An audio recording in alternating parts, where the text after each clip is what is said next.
quelle est votre compréhension dans votre prière quand vous dites « Seigneur, tu es digne ». À qui je donne le micro, s'il vous plaît? Allez. Wow. Ouh là là. C'est exactement la réponse que je m'étais donnée déjà quand je préparais cette prédication. Vous savez, dans notre habitude de prier souvent, ça nous arrive de dire des choses parce que nous avons entendu chez les autres. Et qu'en copiant ces choses, on n'a jamais compris pourquoi est-ce que quand telle personne disait Nzambe yoza pandangila, il faisait allusion à quoi? Il disait quoi? Est-ce que Dieu commence à construire des routes ou comment? Alors, parce que pendant qu'il priait, vous étiez ébloui par sa façon de reformuler les phrases de sa prière, vous vous êtes approprié ces verbes sans connaître la vraie raison et sans connaître pourquoi et quand vous êtes censé employer ça. Quelqu'un est d'accord avec moi qu'il a appris beaucoup de mots comme ça? Moi, ça m'est arrivé beaucoup de fois. Il y a des choses que je commençais à découvrir après, que en bon, ça, si j'étais censé dire ça, donc c'est comme ça et c'est comme ça. Quand je disais au Seigneur, des fois, tu es le lion de la tribu de Juda, je ne comprenais pas c'est quoi un lion de la tribu de Juda. Est-ce que dans la tribu de Juda, il y avait un lion qu'on gardait et puis à un moment donné, on a découvert que c'était lui? Il y a des choses comme ça, au fait, des concepts comme ça qui arrivent, mais après, on ne sait pas pourquoi on les disait. Alors, ce soir, j'ai un sujet à nous proposer. Mon sujet, c'est « Tu es digne ». Dans ce chapitre 4, ça paraît comme une conclusion après une contemplation, après une observation, après une admiration de ce qui s'est passé tout autour du trône. Le 24 vieillards, après avoir observé quelque chose, ils tirent une conclusion tout en disant « Tu es digne, notre Seigneur, de recevoir honneur, gloire et tout ce qui va avec. » Ils tirent une conclusion sur une observation qu'ils ont eu à faire. Je l'ai dit dans mon introduction que le livre d'Apocalypse, c'est une partie de la Bible qui nous explique les choses à venir. Et même cette activité de louange et d'adoration, c'est une activité d'éternité. C'est une activité que nous apprenons à faire maintenant sur terre, mais tout en sachant que ça sera ça le quotidien de ce que nous allons faire nuit et jour là quand nous irons au ciel. C'est comme ça que Jésus envoie l'ange pour révéler cela à Jean. Normalement, c'est pour nous préparer à savoir qu'un jour nous sommes censés tous nous retrouver devant lui.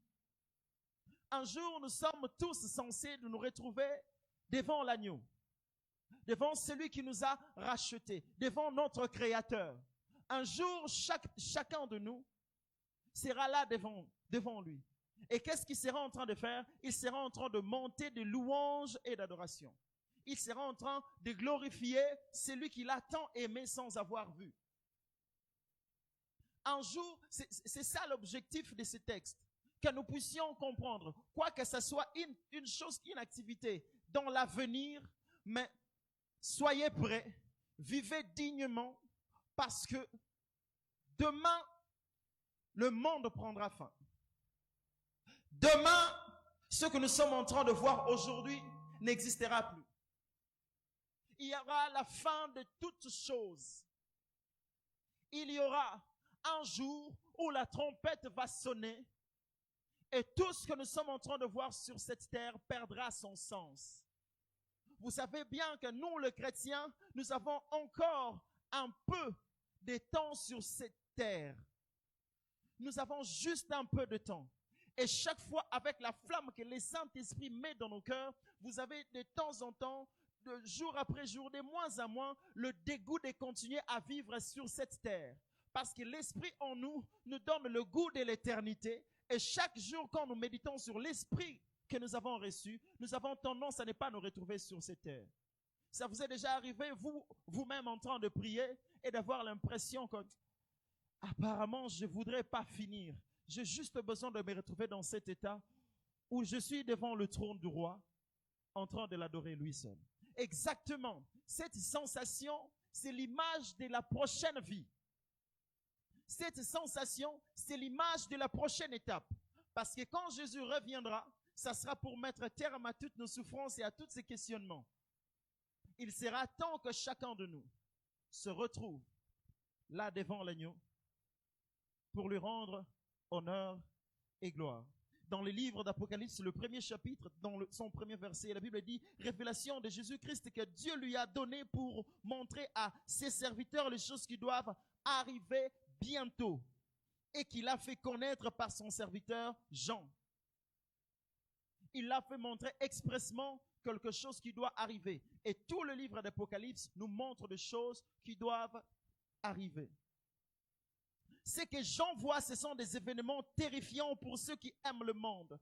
Vous voyez, quand quelqu'un est trop attaché au monde, il a peur quand on lui dit que toute chose prendra fin. Il a peur de laisser ses richesses. Il a peur d'abandonner ses enfants. Il a peur de laisser tout ce qu'il a acquis sur cette terre. Parce qu'il s'est dit qu'il est trop accroché à ce qu'il a gagné sur la terre et qu'il a peur de le perdre un jour. Mais ce qui est vrai, la fin est certaine. La fin, elle est certaine. Tous, nous allons nous retrouver devant l'agneau. Sans souffrance, ni pleurs, ni grincement de dents. Voici, il vient au milieu de nuées et tout le monde le verra, même ceux qui l'ont transpercé, et toutes les familles de la terre se lamenteront à cause de lui-même. Amen. Moi, je suis l'Alpha, dit le Seigneur Dieu, celui qui est, qui était et qui vient, le Tout-Puissant. C'est dans le verset 7 et 8 du premier chapitre. Jésus revient bientôt. Quelqu'un dit avec moi, Amen. Jésus revient bientôt. C'est ce que ce livre veut nous expliquer. Que le Seigneur reviendra et qu'un jour, nous serons face à lui en train de l'adorer. Nous avons lu avec vous un chapitre, le chapitre 11, qui nous montre cette vision que Jean a vue du trône, dans la manière dont il a décrit le trône. Il voit un homme assis sur le trône, il voit cet homme avait l'aspect d'une pierre de jaspe, et il avait aussi l'aspect d'une pierre de sardoine. Vous devrez comprendre que c'est intentionnellement que Dieu accepte de révéler ces choses à Jean. Très souvent, quand nous lisons ces choses, nous trouvons ça bizarre, parfois rien à voir avec ce qu'on a envie de découvrir. Parfois, nous lisons la Bible tout en sautant certains détails. Mais sachez-le bien que Dieu, quand il met une simple virgule dans une phrase, c'est avec un objectif. C'est avec un message dedans. Si vous le sautez, c'est-à-dire vous sautez un détail dans ce que vous êtes censé comprendre.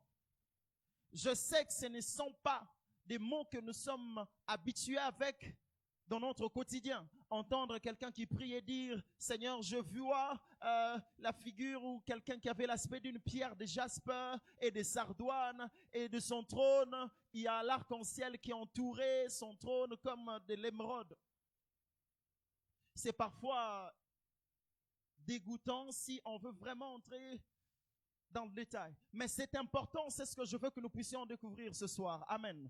Je veux que nous puissions faire cette analyse et comprendre expressément pourquoi est-ce que Dieu prend son temps d'expliquer à Jean, tout en disant que, au moment où Jean est en train de dire même que c'est l'homme que j'ai vu assis sur le trône, il avait l'aspect d'une pierre de jaspe. Une seule question que j'ai à poser, c'est quoi une pierre de jaspe? C'est là que je veux que nous puissions découvrir le mystère lié à cette conclusion que les 24 vieillards ont pu faire après cette contemplation, après avoir observé. Qu'est-ce qu'ils ont vu au-delà de ce que nous avons lu? Qu'est-ce que nous sommes censés comprendre dans le détail? Parce que là, ce ne sont que des mots cités. Mais il y a un détail que nous sommes censés savoir. Il y a quelque chose que nous sommes censés retenir. Le verset 3 dit ceci, celui qui siégeait avait l'aspect d'une pierre de jaspe et de sardoine. Une pierre de jaspe est considérée comme une pierre de fort potentiel, notamment sur l'équilibre des peines, le développement de l'estime de soi, la créativité et la communication. S'il y a quelque chose que nous devons retenir sur une pierre de jaspe, ce sont ces 4 choses, sinon 3 choses. C'est-à-dire, potentiellement, on le compte parmi, c'est dans la culture hébraïque, c'est vraiment tiré dans leur culture, c'est-à-dire, ils savaient expressément de quoi ça signifiait. Ils connaissent l'utilisation. Autant nous connaissons l'utilisation de certains minéraux, de certaines richesses que nous avons ici chez nous au Congo. Nous savons que quand nous parlons de diamants, nous savons quand nous parlons... Alors, autant chez les Hébreux, lorsque vous leur parlez d'une pierre de jaspe, ils savent l'importance. Et c'est ce que je veux que nous puissions découvrir ce soir. Il dit ceci, il avait l'aspect d'une pierre de jaspe. Je l'ai dit, c'est une pierre qui est considérée comme de fort potentiel, notamment sur l'équilibre des peines, des développements, de l'estime de soi, de la créativité et de la communication. En d'autres termes, ce que Jean-Baptiste a vu, il a vu un être qui ressemblait à quelqu'un semblable à ce que Ésaïe a pu dire, qui a cru à ce qui nous a été annoncé. Ésaïe nous annonce la venue de quelqu'un qui souffre pour que nous puissions avoir, quelqu'un qui porte nos peines pour que nous puissions avoir l'équité. Quelqu'un qui souffre à notre place. Il dit, c'est de nos douleurs qu'il s'est chargé et le châtiment qui nous donne la paix est tombé sur lui. D'autres versions disent, c'est de nos peines qu'il s'est chargé. Jean-Baptiste ou Jean voit cet homme assis sur le trône semblable à cette personne qui porte le fardeau de l'humanité. Il veut dire que cette pierre de jaspe, autant qu'il est potentiellement reconnu comme une pierre qui peut porter ou signifier le port de peine des humains, de l'homme dans le péché, de l'homme condamné autrefois, de l'homme qui vivait autrefois dans la condamnation de la loi, et que cet homme qui est venu libérer l'humanité devrait porter nos peines. Alors celui que Jean a vu avait juste l'aspect d'une pierre de jaspe, sans savoir pour certaines personnes que cette pierre de jaspe avait plus de potentialité de porter le fardeau ou les peines de l'humanité. Ce que Jean a vu, c'est le Messie. Ce que Jean a vu, celui que Jean a vu, c'était le Sauveur. Cette même pierre de jaspe dit qu'il servait à développer de l'estime de soi. Cette pierre que Jean a vue, c'est cette pierre qui fait notre fierté aujourd'hui. L'autre fois, humiliés que nous étions, et aujourd'hui, sauvés par grâce. Cette pierre de jaspe nous apporte la fierté, la joie d'être enfant de Dieu. Développe en nous le goût ou la joie d'être enfant de Dieu, la fierté de savoir que je ne suis plus de ce monde, quoique je vive sur cette terre. Alléluia.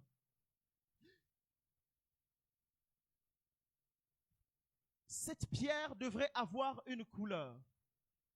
Si vous faites des recherches, vous allez remarquer que la pierre de jaspe avait une couleur rougeâtre. La couleur rougeâtre, c'est une...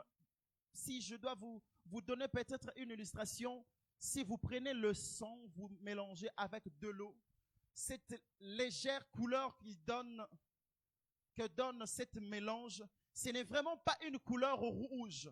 Ce n'est vraiment pas une couleur qu'on peut définir. C'est comme ça qu'on a des tendances à l'appeler une couleur rougeâtre. Parce qu'en vrai, la couleur rougeâtre, c'est une couleur qui a coulé un jour. Dans le livre de Matthieu, lorsque Jésus a poussé un grand cri. Jésus meurt à la croix. Jésus est pendu au bois. Et lorsque on fait enlever les corps qui sont sur la croix, parce que la nuit déjà arrivée, la loi obligeait à ce qu'on puisse, tant que les crucifiés ne sont pas morts, qu'on puisse briser les jambes avant qu'on les enlève, de peur que ça devienne des gens qui se sont échappés après. Alors, lorsque les soldats sont venus faire le constat pour voir est-ce que nous sommes censés briser, ils ont remarqué qu'il y a les deux autres voleurs, les deux autres bandits qui ont été pendus n'étaient pas encore morts. Alors, quand ils ont observé chez Jésus, ils se sont dit que celui-ci est déjà mort. La Bible a dit, le soldat, après sa lance, il a percé le côte de Jésus-Christ. Et lorsqu'il a percé, ce n'était pas seulement du sang qui est sorti, c'est une matière rougeâtre qui est sortie. On parle de l'eau et de sang. Ce que Jean a vu, je veux nous faire comprendre ici que c'est le Sauveur. Jean l'a vu. Généralement, dans le royaume, lorsqu'on vient ou dans un palais, on est censé voir dans des bureaux. Pour ceux qui ont fréquenté quelques bureaux officiels, vous pouvez voir, par exemple, à la primature, quand vous arrivez, vous allez trouver des photos des anciens ministres qui sont passés dans plusieurs cabinets. En fait, c'est une façon d'archiver ou de louer le travail ou de reconnaître le travail que le prédécesseur a pu faire. Ce qui fait que généralement, dans le bureau officiel, il y a des photos comme ça. Ça nous permet de comprendre, voilà, je suis dans un bureau officiel. Et là, j'en vois un trône. Oui, il n'y a pas des images d'un prédécesseur qui puissent nous définir, voilà, ça c'est le trône, tel et tel sont passés. Il a vu un trône totalement différent, où il n'y avait pas les images d'un prédécesseur. Normalement, je me disais, il pouvait venir et voir peut-être il y a un tapis rouge, il y a des gyrophares, il y a tout ce qui va avec. Mais ce que j'en vois, de ce qui constitue ce trône, il commence par voir quelqu'un comme une pierre de jaspe, quelqu'un qui ne ressemblait presque pas à ce que les hommes peuvent définir, mais qui ont fini par comprendre que non, c'est lui dont j'ai vu, c'est le Sauveur. Mais il n'y avait pas que la couleur, il n'y avait pas que la pierre de jaspe. Il y avait aussi la pierre de sardoine. Une chose encore à retenir sur la pierre de jaspe, cette pierre, il est dit, représentait la communication. Ce que nous devons savoir, frères et sœurs, par cela, c'est qu'un jour, Christ nous a réconciliés avec le Père. Par sa mort, il nous a réconciliés avec le Père. Autrefois, ce n'était qu'une seule personne qui pouvait s'adresser à Dieu. Ce n'était que le sacrificateur qui pouvait accéder pour rendre les offrandes. Même pour notre propre pardon, il était censé faire la suite. Mais à cause de la mort de Jésus-Christ, la Bible déclare que ce jour-là, lorsque Jésus-Christ a expiré, il y a eu retournement dans les temps, le noir est entré, il y a eu un vent fort jusqu'au point où le voile du temple fut déchiré. Le voile qui donnait que l'autorisation à une seule personne d'entrer, mais ce jour-là, le voile du temple est déchiré.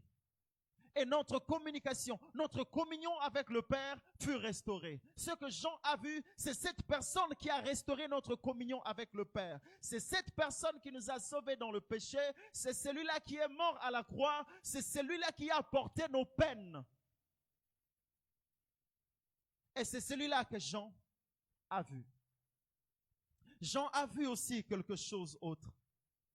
Il a vu qu'il ressemblait à une pierre de sardoine. Selon les Grecs, la pierre de sardoine est le symbole de la sainteté, de la beauté, des splendeurs et admiration et même du respect. C'est tout à fait normal. Nous sommes devant un trône.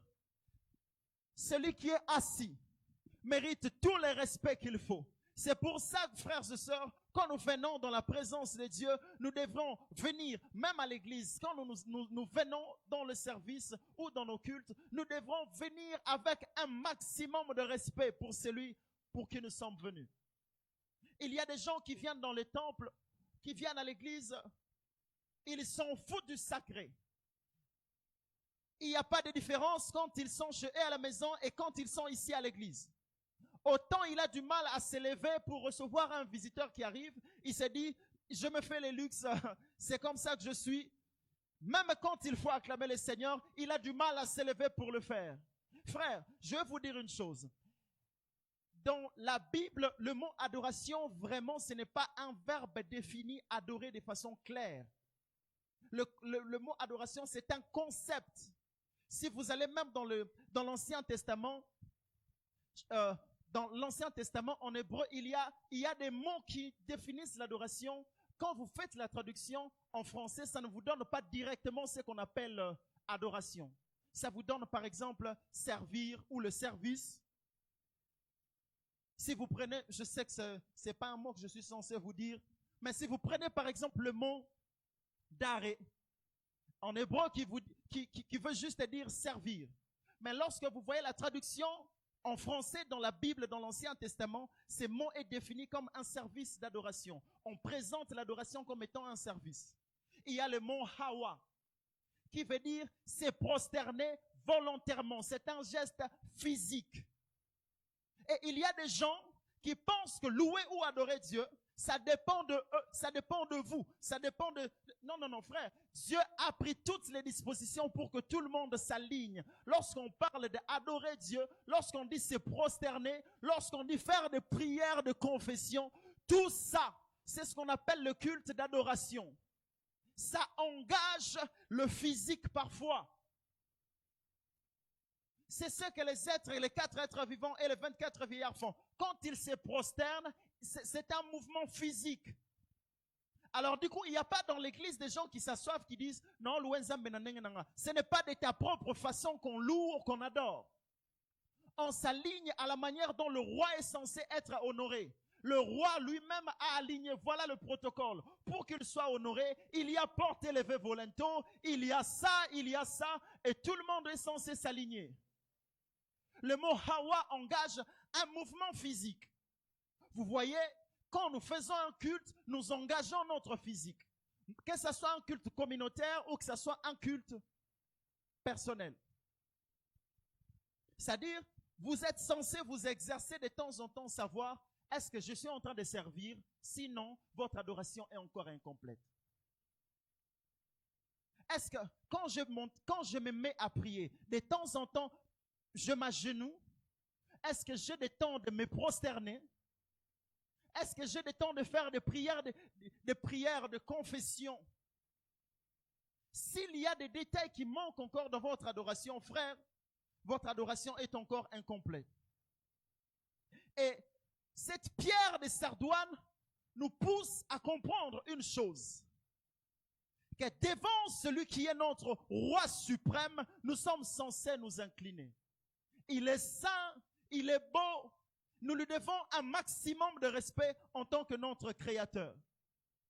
Cette couleur est aussi d'une couleur bleu foncé. La couleur bleu foncé, c'est la couleur du sang. Dans la couleur de jaspe, on parle d'une couleur rougeâtre. Mais dans la couleur de sardoine, on parle d'une couleur rouge foncé. C'est une couleur de sang. Et dans la mythologie grecque, la pierre de sardoine leur servait de sécurité. Dans leur croyance, ils utilisaient cette pierre pour une sécurité spirituelle. Raison pour laquelle, quand Dieu, dans le livre de Exode chapitre 12, donne l'instruction au peuple sur le fléau qui doit frapper Pharaon ou les Égyptiens, il dit, vous allez sacrifier, vous allez égorger un agneau et vous prendrez son sang. Vous allez le placer là sur le linteau, de sorte que quand l'ange qui est censé frapper passera, ce sang va marquer votre sécurité. Il n'entrera pas chez vous. Dieu s'est rapproché de la même couleur liée à leur croyance pour leur dire, il y a mieux qu'une pierre qui puisse vous sécuriser, c'est le sang de l'agneau sacrifié. Ce que Jean a vu, il a vu, frères et sœurs, c'est Dieu qui nous sécurise. C'est Dieu qui nous protège. Et c'est celui-là que Jean a vu. Frères et sœurs, vous pouvez passer de temps en temps à lire à feuilleter les Écritures, vous n'allez jamais manquer des mots à louer Dieu ou adorer Dieu quand vous avancez dans sa présence. Le problème, c'est que nous sommes trop pressés. Nous sommes pressés de venir et nous sommes pressés de partir. Et si on prenait suffisamment le temps de comprendre quelle est l'idée de Dieu, qu'est-ce qu'il veut de nous dans cette affaire de louange, pourquoi il nous réclame de temps en temps, nous comprendrons que Dieu est beaucoup plus amoureux de nous que nous on le pense. Dieu est beaucoup plus amoureux de nous. C'est pour ça qu'il utilise même le moyen, même les pierres de jaspe, de sardoine qu'on utilise dans notre quotidien. Dieu se rapproche de ça juste pour nous dire, je vous réclame même derrière de petites choses dont vous croyez. Dieu est dans ça. Il y a quelqu'un qui a dit, ramène-moi aux choses simples qui me montrent ta grandeur. Des fois, nous allons les chercher loin, mais il est juste dans les petites choses là. Si nous essayons de voir, nous ne manquerons jamais à dire merci Dieu. Nous allons plus loin pour les chercher dans des mots compliqués. Mais dans notre quotidien, on peut trouver Dieu. On se réveille un matin, on entend, non, je devrais sortir à 14h, je devrais sortir à 9h. Mais il y a qu'entre-temps, à 9h30, je suis sorti. Tu te rends compte que là où tu devrais prendre un transport, remorque, moroyer, tout juste passe là où toi tu te tiens souvent pour prendre le transport. Dieu est dans notre quotidien. Dieu est dans notre quotidien. C'est parfois nous qui voulons le chercher trop loin. Trop loin et alors? Trop loin. Il dit, il y avait aussi l'arc-en-ciel qui, je veux le lire, il y avait l'arc-en-ciel qui entourait les trônes brillants comme l'émeraude. Ce qu'on doit savoir de l'arc-en-ciel, c'est que, frère, l'arc-en-ciel signifie la joie, la gaieté ou le renouvellement. Et l'émeraude, c'est l'espoir et le renouveau. Je ne sais pas si on comprend ça. L'arc-en-ciel signifie la joie, gaieté ou renouvellement. L'émeraude, c'est le symbole de l'espoir et de renouveau. Ce que Jean a vu, c'est un trône de grâce, frères et sœurs. La Bible dit ceci. Approchez-vous du trône de grâce afin d'obtenir, j'ai des lecteurs ici, miséricorde. Ce trône, merci beaucoup, pasteur.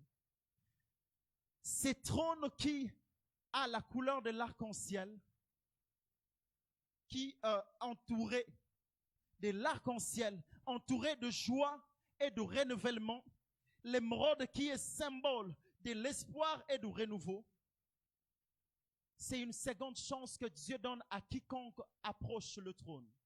Il veut dire, à tous celui qui approche le trône, il y a encore une seconde chance pour vous. Il y a encore une joie. Il y a quelque chose qui doit renaître. Il y a encore de l'espoir pour vous. Il y a une seconde chance que Dieu donne à quelqu'un. C'est comme ça que les évangélistes appellent ça une trône de grâce. Ce n'est pas seulement un trône de jugement. C'est aussi un trône de grâce. Ce n'est pas seulement un trône où quand vous venez, vous êtes jugé. Mais c'est un trône où quand vous tournez votre regard, vous vous humiliez, vous trouvez grâce et Dieu vous fait encore confiance. Quelqu'un a dit, quand l'homme qui ne peut voir le cœur condamne, mais Dieu qui vit dans nos cœurs, il compatit. Quand nous venons à lui, nous trouvons encore de l'espoir. Il nous fait encore confiance. Il dit, je sais que la façon dont tu es parti, c'était mal. Je sais quand tu es parti, tu as péché. Je sais que tu étais loin de moi, mais reviens. Des fois, tu as l'impression que le mal que tu as fait ne mérite pas un pardon. Je croisais quelqu'un qui m'a dit, ce que j'ai fait est plus grave. Je pense que je dois prendre des décisions. La décision ne te revient pas, frère, quand tu es tombé. Il y a Dieu qui t'attend. Ta part, c'est de revenir simplement. Devant son trône, c'est un trône de grâce. Devant son trône, il y a une seconde chance pour quelqu'un. Jean a vu un trône qui nous donne une seconde chance. Jean a vu un trône qui nous donne encore la grâce. C'est ce que Jean a vu. Alors, il n'y avait pas que la vision du trône, il y avait aussi ce que j'ai appelé autour du trône. C'est-à-dire, autour du trône, il y avait des éléments qui entouraient le trône. Quand il observe le trône, quand le 24 vieillard observe le trône, ils voient qu'ils sont face à celui qui a l'aspect d'une pierre de jaspe que Jean n'arrive pas à décrire correctement. Je voudrais vous le dire que Jean le décrit tel qu'il a vu, mais les 24 vieillards, les 4 êtres vivants qui sont là jour et nuit, connaissent à fond c'est qui celui qui est assis sur le trône. Et lorsqu'il donne des conclusions, il tire une conclusion pour dire, tu es digne, notre Seigneur, d'honneur, de gloire.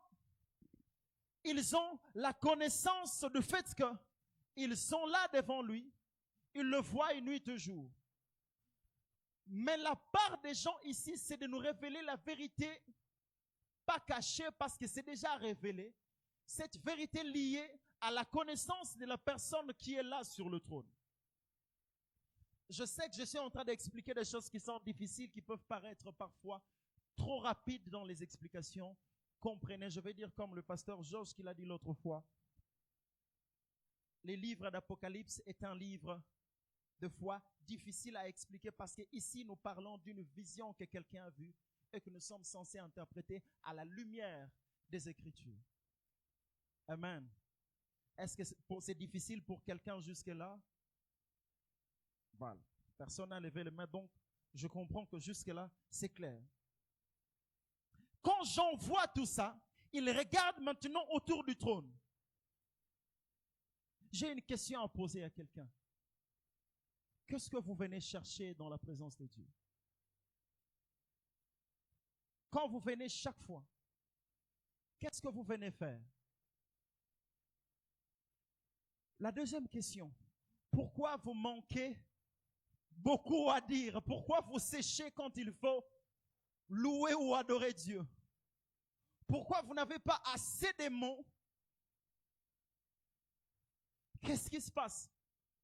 Pourquoi quand il faut prier pour chasser les démons, pour briser les liens, nous avons beaucoup de mots?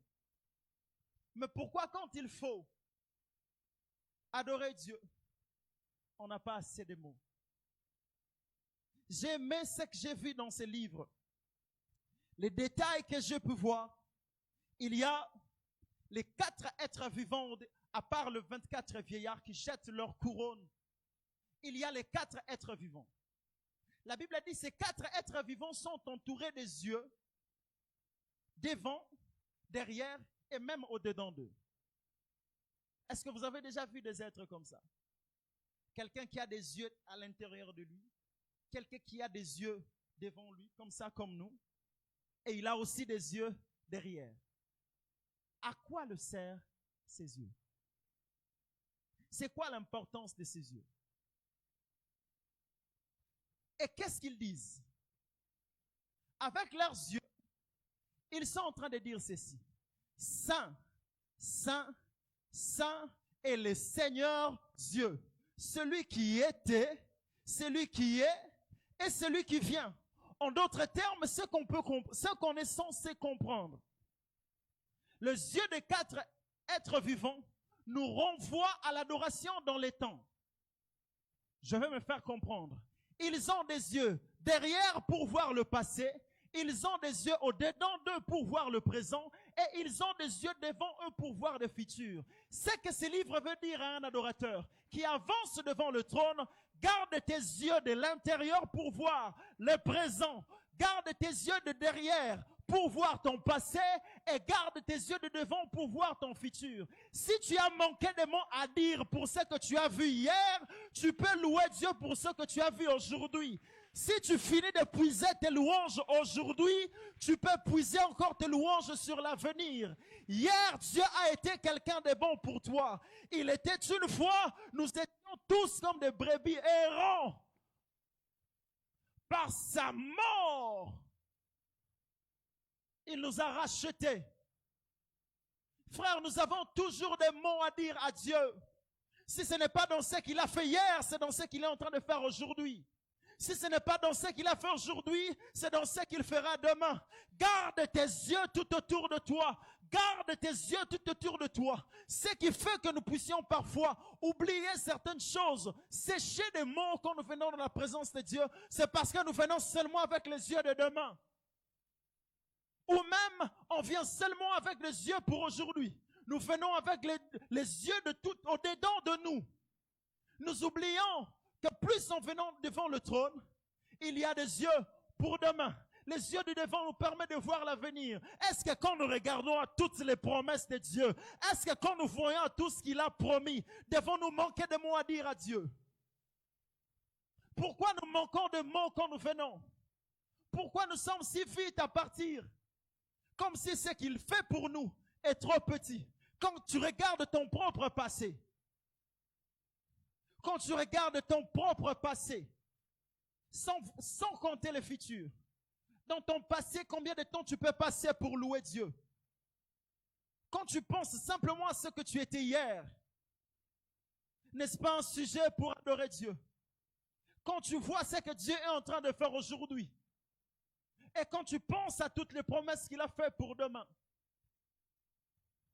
n'est-ce pas l'occasion pour nous de dire, Seigneur, je te dis merci. Je ne suis pas venu dans un culte d'enseignement, mais c'était important pour moi, avant que nous puissions nous plonger complètement dans ce moment ou dans ces temps d'adoration, que nous puissions comprendre. Frère, nous venons dans un trône, devant un trône de grâce.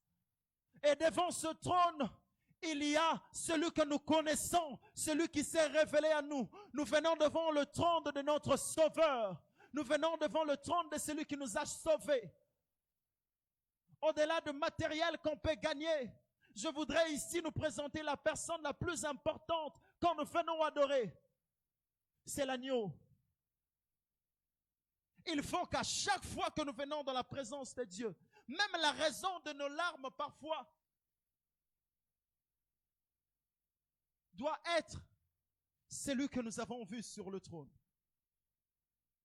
Est-ce que quand nous venons à l'église, quand nous allons au culte, nous voyons l'agneau sur le trône? Parce que s'il faut arriver à tout ça, il faut le voir lui sur le trône. Qui venez-vous voir quand vous venez à l'église? Les modérateurs? La chorale? Vous venez entendre seulement des chansons? Qui venez-vous voir? C'est comme ça que vous sortez parfois des cultes où vous n'avez pas de phrases du genre « tu es digne ». Parce que vous n'avez pas vu la personne digne de votre louange et de votre adoration. Vous êtes venu avec des objectifs totalement erronés. Vous êtes venu avec la tête accablée des problèmes. Vous êtes incapable de voir l'agneau sur le trône. Vous n'avez pas vu l'agneau sur le trône. Vous êtes venu, vous avez vu vos problèmes. Vous êtes venu dans l'idée où comme ça situation n'angeleka. Vous êtes venu dans l'idée où na chance et rechanger situation na yo. Vous n'êtes pas venu voir l'agneau. Vous n'êtes pas venu pour contempler. Vous n'êtes pas venu pour voir celui qui est assis sur le trône. C'est pourquoi il y a des gens qui viennent dans le culte qui attendent qu'on entende des chansons qu'ils aiment. Si on n'entend pas un cantique qu'il aime, c'est comme si le culte ne s'est pas bien passé. Il est habitué, il sait qu'il y a une liturgie à suivre. Chez nous à l'église, quand on commence le culte, il y a des chansons un peu mouvementées, et puis après on va chuter, après le pasteur va monter. Alors quand vous commencez le culte avec un chant très mouvementé, il s'est dit non, c'est pas comme ça que ça se passe chez nous. Qui a dit que c'est comme ça qu'on le fait pour toi? Venons pour rencontrer l'agneau, frères et sœurs. Venons voir l'agneau assis sur le trône. Le but dans lequel nous nous retrouvons autour du trône, c'est pour voir l'agneau. C'est pour contempler tout ça. Est-ce que vous pouvez le voir? Ou vous avez encore devant vos yeux vos situations difficiles? Vous pouvez le voir? Ou vous pouvez compter encore combien de mois vous n'avez pas payé votre loyer? Est-ce que vous pouvez oublier d'abord les situations difficiles qui vous entourent et commencer à vous focaliser sur celui qui est assis sur le trône? Pierre et, je vais dire, Paul et Silas se sont retrouvés dans la même circonstance parfois que vous, de fois très difficiles même que la vôtre. Eux, ils avaient devant eux le mur, la porte coincée, et ils pouvaient voir des chaînes qui les liaient encore aux pieds. Ils pouvaient voir ça. Ils avaient encore de douleurs dans leur corps parce qu'ils venaient d'être fouettés. La Bible déclare au milieu de la nuit, ils se sont levés et ils ont commencé à chanter le louange de Dieu. L'objectif de cette louange n'était pas que la prison puisse s'ébranler. L'objectif de cette louange était que Dieu soit élevé, parce que le Seigneur leur avait dit que vous allez rencontrer des difficultés, la persécution. À chaque fois qu'il y a une promesse qui s'accomplit, il y a une louange qui l'accompagne. Il y a une prophétie qui s'est accomplie. Le Seigneur avait dit qu'ils seront dans la tribulation. Quand ça s'est accompli, ils se sont retrouvés en prison. Ils ont commencé à louer Dieu. Où le Seigneur dit, la tribulation, la souffrance va venir. Il n'y a pas que la louange quand la prophétie de l'élévation. Il y a la louange dans toutes les prophéties, frères et sœurs. Quand au milieu de la nuit, ils se sont levés. Ils ont commencé à louer sans tenir compte de la douleur qui était dans leur corps. Sans tenir compte de la difficulté qu'ils avaient, la louange a commencé à monter. Et simplement au moment où le Dieu pour qui ils chantaient des louanges a voulu faire un mouvement pour agréer la louange, bizarrement la prison qui était bâtie sur ces dieux a subi le même mouvement. Et quand la prison a bougé subitement, vous ne savez pas qu'est-ce qui est caché derrière la louange, derrière le culte vrai que vous rendez à Dieu. Vous ne savez pas la puissance qui est cachée derrière le culte que vous rendez à Dieu. C'est au-delà de votre imagination. Ce que Dieu opère à cause de la louange et de l'adoration, c'est loin d'être imaginé par les hommes. Qui pouvait croire qu'une louange pouvait ouvrir une prison?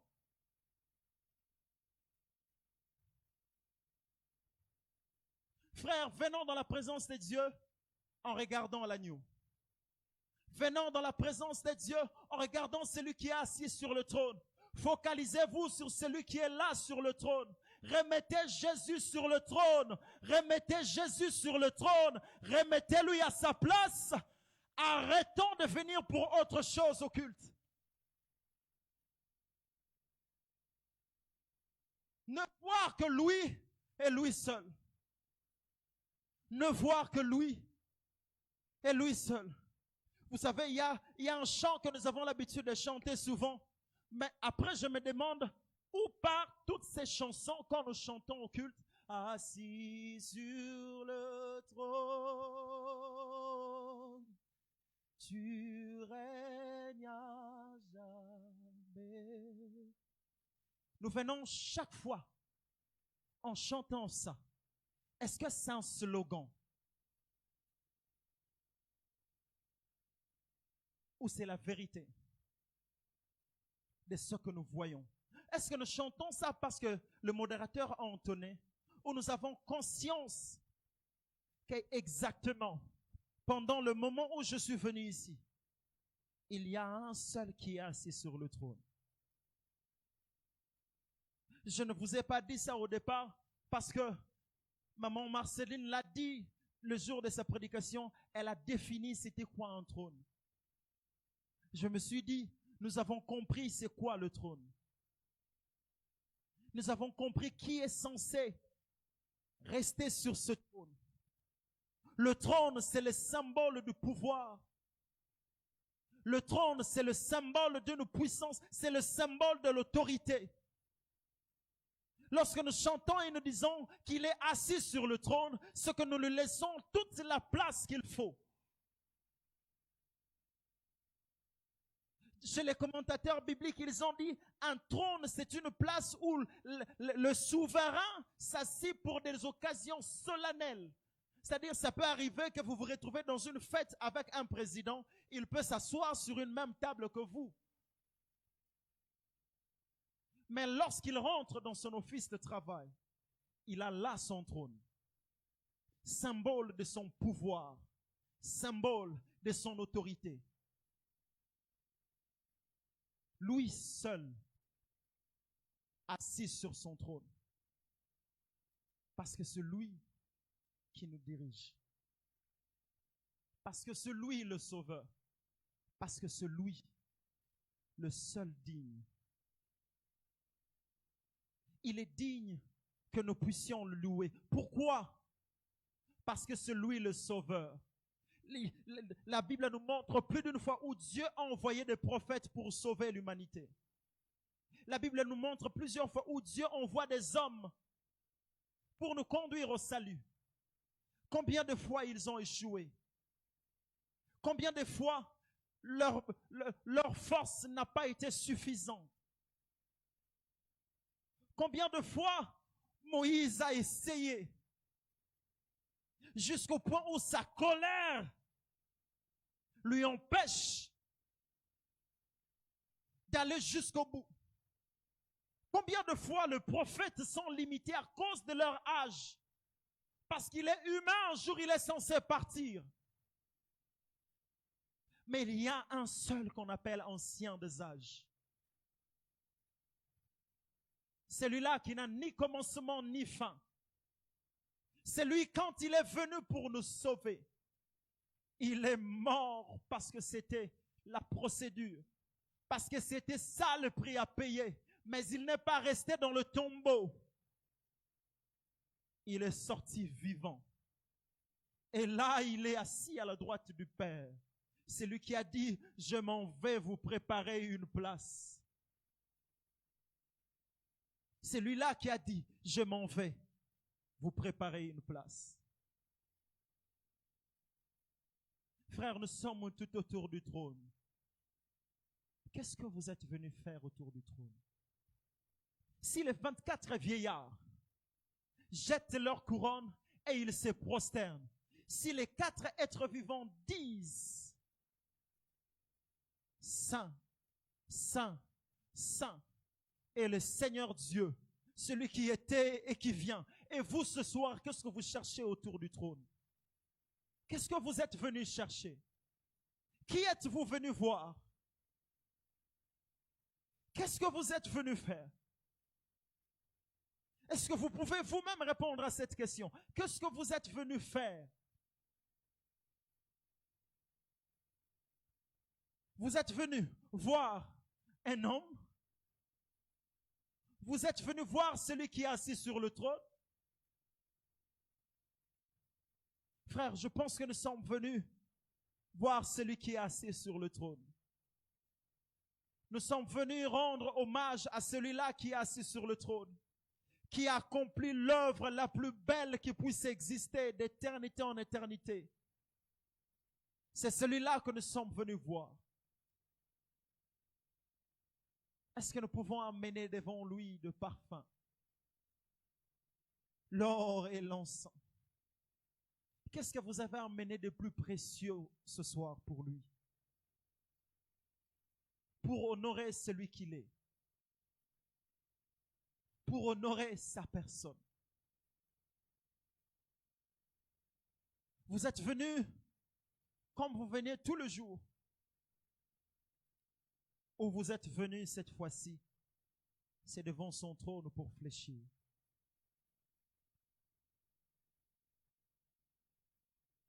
Assis sur le trône,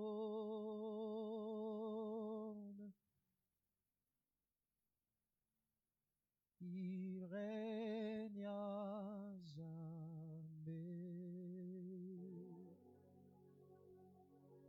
Assis sur le trône,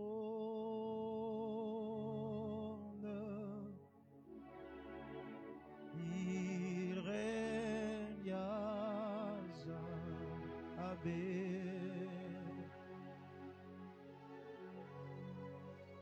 Assis.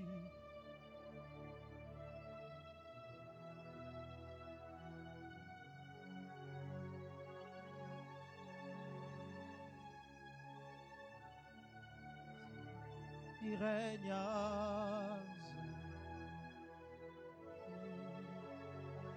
Qui êtes-vous venu voir ce soir? Qui êtes-vous venu chercher ce soir? Pourquoi vous vous êtes retrouvés autour du trône? Qu'est-ce que vous êtes venu chercher?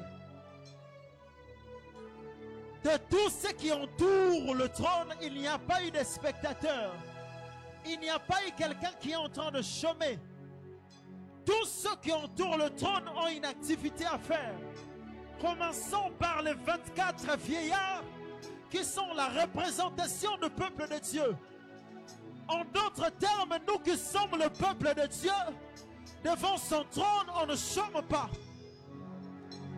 Devant son trône, on jette nos couronnes, on jette nos couronnes. Tous les honneurs sont destinés à lui seul qui est assis sur le trône.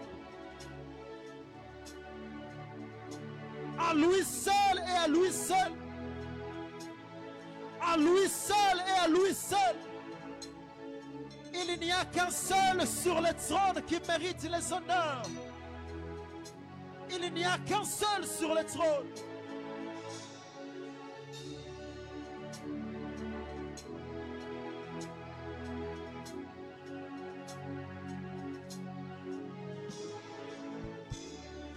Fais ce que tu es venu chercher. Commence à faire ce dont pourquoi tu es venu ici en ces lieux.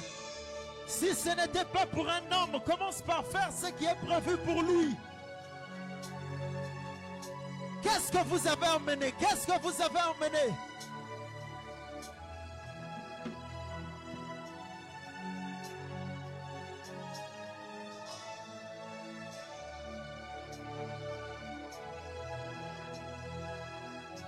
Qu'est-ce que vous avez emmené ce soir? La Bible dit, ils se prosternent. Ils jettent leur couronne malgré leurs vêtements blancs. Ils se prosternent. Ce n'est pas seulement les genoux.